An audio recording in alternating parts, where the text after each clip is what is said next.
It's time for another episode of Invention Dimension, and today is all about building your prototype.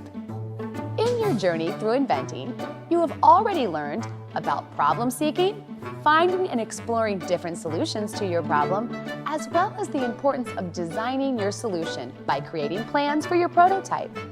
The next step is to take your research and plans and put them into action. It's time to actually build and engineer your prototype.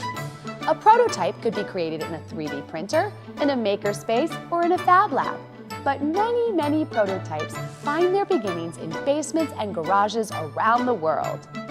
The materials used are often everyday items like PVC pipe, duct tape, clothespins, recycled materials, and items lying around which the inventor looks at and says, what if? The inventor begins to combine and try out different materials to help them arrive at the prototype they plan to design and create. They might use handheld tools or power tools, which can be fun. Make sure if you're using power tools, you practice safety and work with an adult. A visit to a hardware store can be helpful when you are thinking about building your prototype too. You might discover a fastener, tubing, or material you didn't know existed. Inspiration can happen as you walk around and explore your world. This makes me think of Lonnie Johnson, American engineer and inventor of the Super Soaker squirt gun. When building his prototype, he used a plastic soda bottle, bicycle pump, and tubing. This prototype allowed him to test, improve, and develop what would eventually be made out of plastics and sold all around the world. Since arriving on the market in 1990, sales of the Super Soaker have reached $1 billion. Today, Mr. Johnson holds over 80 patents and is the president and founder of the Johnson Research and Development Company. Most often, your prototype will not be perfect at first, and that's okay, because imperfections give you the opportunity to make improvements. Inventor Thomas Edison invented the commercially practical incandescent light bulb in 1879. It took him more than 1,000 attempts to arrive at an operational model. Today, we will meet inventors, designers, and engineers who will share about how they create and build prototypes and solutions to problems they have discovered. Come on, let's go learn about how others build their prototypes. When we're working with different folks on what we call solution storming, kind of trying to create through ideas. We try to bring their ideas alive. And so there's a couple ways in which we do. We do it as a virtual prototype. So we're able to actually create, if we're creating an app, we actually create a clickable capability, and most kids can find how to make an app, software out there to actually be able to do that. But on the physical side, we use 3D printing. We use Legos in order to help people explain how something will work, particularly if it's something in motion. We'll build full scale in a process called 3P. And what 3P does, it actually has you create things out of cardboard that are life size, so that people can understand, how things move.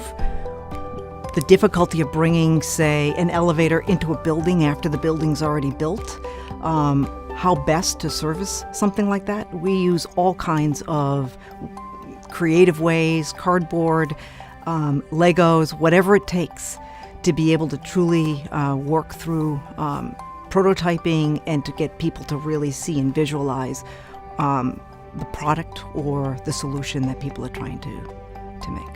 Did you know that when Thomas Edison was 9 years old, he was always asking questions about his environment?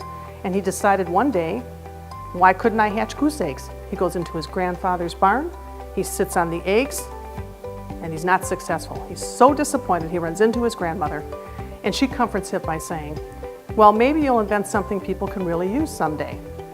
This is one of those inventions when he was an adult, a grown-up.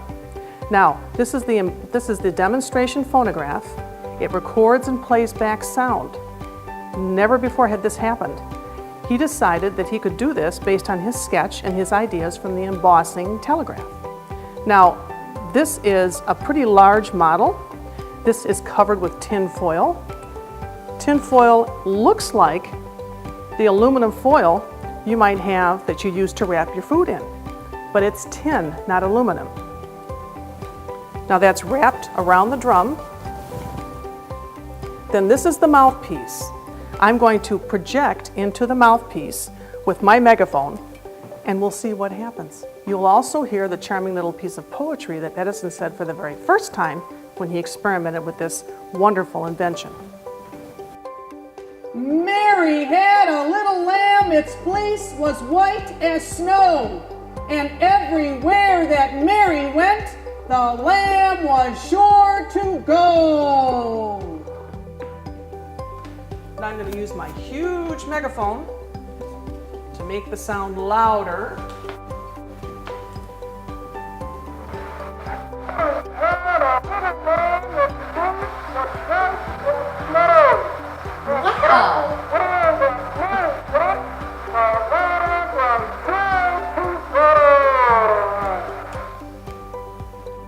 All from Thomas Edison, who had a sketch and a great innovative idea.